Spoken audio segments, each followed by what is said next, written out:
What is going on today, YouTube? Today we got the old dreaded flat tire here. Alright, so you can see here's where she's got the little mark in it. So we're gonna put a boot on that tire and then patch that tube. I got her supplies off Amazon, so we're gonna be testing these out, see if they're any good.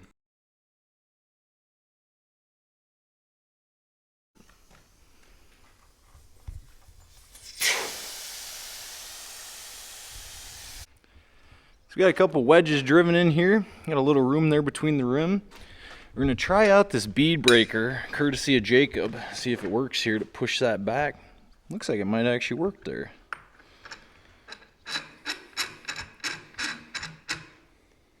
Nice. Oh, that looks nice.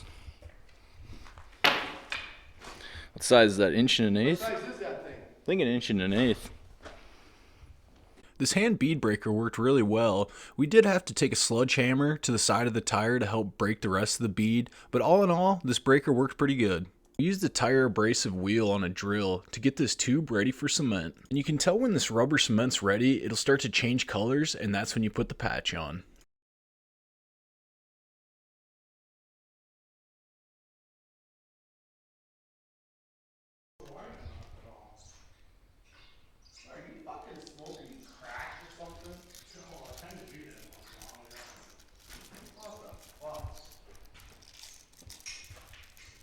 Got your little stitcher.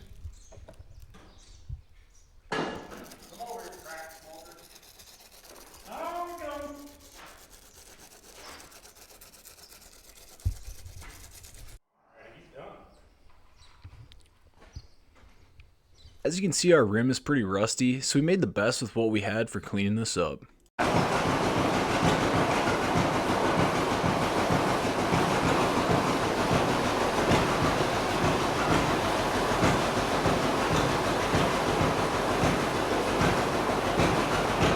For the inside of the tire, I used the same attachment on the drill to give that adhesive something to stick to and put the boot in.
When you're working with older rims that have had fluid in them, they get rusted on the inside of the bead.